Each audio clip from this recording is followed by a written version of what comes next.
కి సంబంధించి హైకోర్టులో కేటీఆర్ కి ఊరట లభించింది. వారం రోజుల వరకు కేటీఆర్ ని అరెస్ట్ చేయొద్దని హైకోర్టు ఆదేశించింది.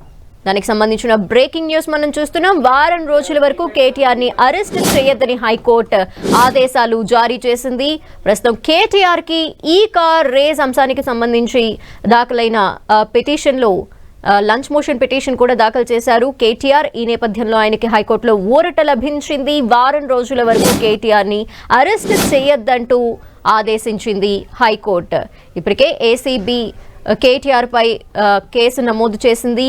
4 సెక్షన్ల కింద కేసు నమోదు చేసిన నేపథ్యంలో 10 రోజుల వరకు కూడా కేటీఆర్ ని అరెస్ట్ చేయొద్దంటూ హైకోర్టు ఆదేశాలు జారీ చేసింది. ఇది హైకోర్టులో కేటీఆర్ కి లభించిన బిగ్ రిలీఫ్ గా చెప్పుకోవచ్చు.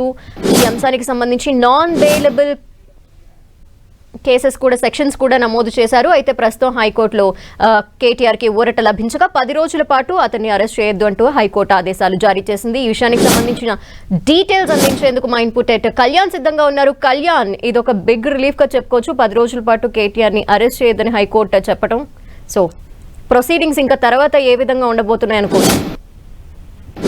ఖచ్చితంగా ధనలక్ష్మి, ఇది కేటీఆర్ కి ఉరటగానే చెప్పాలి. ఎందుకంటే రేపో మాపో కేటీఆర్ అరెస్ట్ అవుతారంటూ పెద్ద ఎత్తున చర్చ జరుగుతున్న నేపథ్యంలో ఖచ్చితంగా కేటీఆర్ అరెస్ట్ అయ్యే అవకాశం మరో 10 రోజుల వరకు లేదని చెప్పొచ్చు. హైకోర్టులో కేటీఆర్ తరఫు న్యాయవాది తన వాదనలు వినిపించింది కేవలం రాజకీయ దురుద్దేశంతో కేటీఆర్ పై కేసు పెట్టారని. ఇది ఎప్పుడో 14 నెలల తర్వాత అది అంటే జరిగిన ఈ సంఘటన అక్టోబర్ 2023లో జరిగితే ఇప్పుడు నవంబర్ 2024లో డిసెంబర్లో కేసు నమోదు చేశారని కూడా హైకోర్టుకు వాదనలు వినిపించారు. అంటే ఇది కేవలం రాజకీయ కక్ష సాధింపులో భాగంగా జరిగిన చర్య.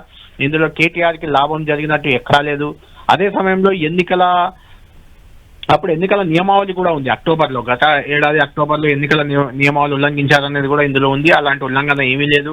అంతకుముందు తాము అధికారంలో ఉన్నప్పుడు చేసుకున్న అగ్రిమెంట్ కి కొనసాగింపుగా జరిగిన కార్యక్రమం ఇదంతా. కాబట్టి ఇందులో ఎలాంటి ఎన్నికల నిబంధనలు ఉల్లంఘించలేదు.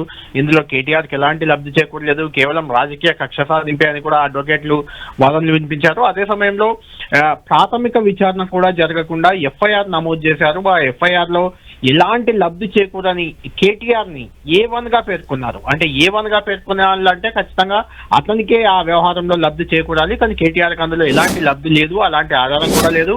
అయినప్పటికీ అతన్ని A1 గా పేర్కొన్నారు. ఏ కంపెనీకి అయితే నిధులు మళ్లించారని ఆరోపిస్తున్నారో ఆ కంపెనీని అసలు ఎఫ్ఐఆర్ లోనే పేర్కొనలేదు. అంటే కేవలం లండన్ కంపెనీకి 55 కోట్ల నిధులు మళ్లించారనేది ప్రధాన అభియోగం ధనలక్ష్మి. అయితే ఆ లండన్ కంపెనీ FEO పేరు ఎక్కడ ఎఫ్ఐఆర్ లో పేర్కొనలేదు. A1 గా కేటీఆర్ ఉన్నారు. అప్పటి MAUD మంత్రి. A2 గా అరవింద్ కుమార్ ఉన్నారు. అప్పటి స్పెషల్ సెక్రటరీ, స్పెషల్ CS.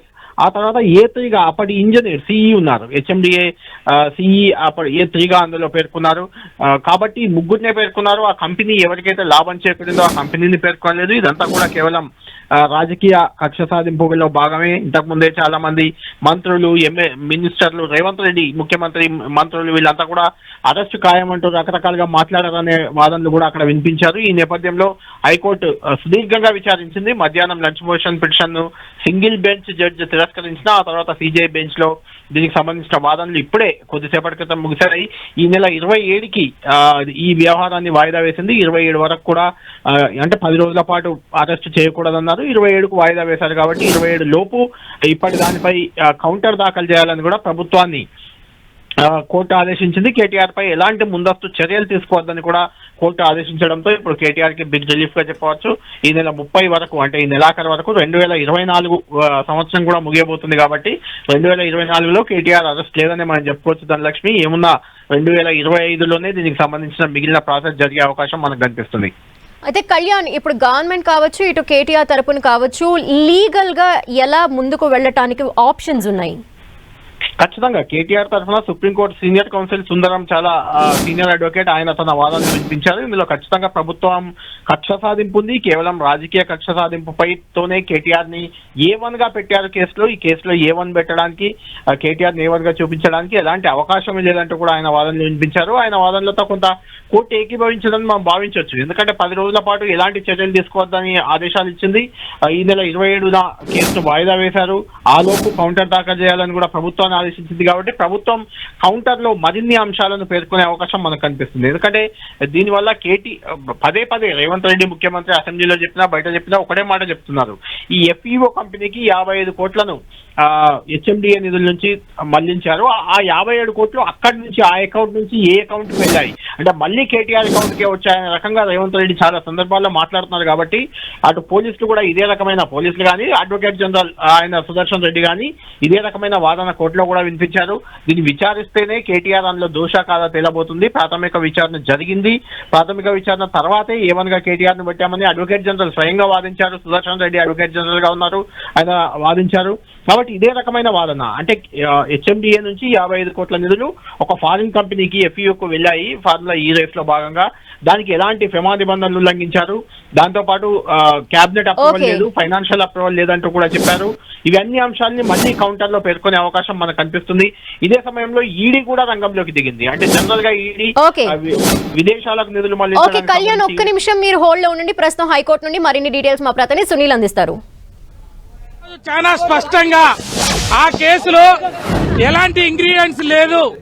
18వ తారీఖు నాడు కంప్లైంట్ ఇస్తే 19వ తారీఖు నాడు కేసు ఎట్లా రిజిస్టర్ అవుతుంది. కాబట్టి ఎవరైతే ఇన్వెస్టిగేషన్ ఆఫీసర్ ఉన్నాడో ఇందులో ప్రాపర్ గా ఇన్వెస్టిగేషన్ లేదు. ఈ యాంటీ కరప్షన్ అనేది ఏదైతే ఉన్నదో సెక్షన్లు పెట్టిన వాళ్ళు 13 సెక్షన్ 1 గాని బి గాని ఈ రెండు కూడా అప్లికబుల్ కావు. ఈ కేసులో ఎలాంటి నిజాలు లేవు అని చెప్పేసి కోర్టు నమ్మిన తర్వాత సరే వాళ్ళు కౌంటర్ వేస్తామని చెప్పారు.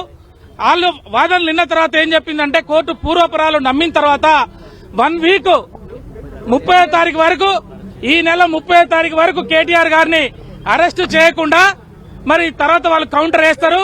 తర్వాత KTR గారు కూడా ఏదైనా ఉంటే ఇన్వెస్టిగేషన్ కి సహకరించాలి అని చెప్పింది. కానీ ఆ కేసులో మరి జడ్జి గారు ఏ మాత్రం కూడా అంటే మేము చెప్పిన వాదనలు ఏంది అంటే ఇందులో లంచం ఇచ్చిన వాడు లేడు, లంచం తీసుకున్న వాడు లేడు, అసలు ఈ సెక్షనే అప్లికబుల్ కాదు అని చెప్పేసి వాళ్ళు పూర్తిగా నమ్మడం జరిగింది. అది KTR గారు ఏంది అంటే వారు మంత్రిగా ఉన్నారు కాబట్టి అడ్మినిస్ట్రేషన్ గ్రౌండ్ లో ఆ రోజు తెలంగాణ రాష్ట్రానికి మంచి పేరు రావాలి, అక్కడ ఉన్నటువంటి ఎవరైతే స్పాన్సర్ చేసే వ్యవస్థ ఉందో కంపెనీ ఉన్నదో వాళ్ళు వెనకకపోతున్నారు, నష్టాలు వచ్చినాయి, మాకు లాభాలు రాలేదనే ఉద్దేశంతో వాళ్ళు వెనకకపోతున్నారు. కాబట్టి బాధ్యత గల మంత్రిగా ఈ రాష్ట్రం యొక్క గౌరవ ప్రతిష్టలు మరి మెరుగుపరచడం కొరకు ఇవాళ భారతదేశంలో మొదటిసారి వచ్చినటువంటి ఈ రేసు ఏదైతే హైదరాబాద్ కు వచ్చిందో దాన్ని బ్రహ్మాండంగా ప్రపంచం ముందు నిలబెట్టాలి, హైదరాబాద్ కు మంచి పేరు తీసుకురావాలి, మనకు కూడా మరి పెట్టుబడులు రావాలి, ఇక్కడ నిరుద్యోగిత తక్కువ చేయాలని చెప్పి KCR గారు ఆ రోజు అడ్మినిస్ట్రేషన్ గ్రౌండ్ లో తీసుకున్న నిర్ణయాన్ని అది తప్పు పట్టలేదు. దాంట్లో లంచం ఇచ్చుడు లేదు, లంచం తీసుకోవడం లేదు అని కోర్టు చాలా స్పష్టంగా మరి నమ్మింది. కాబట్టి వారం రోజులు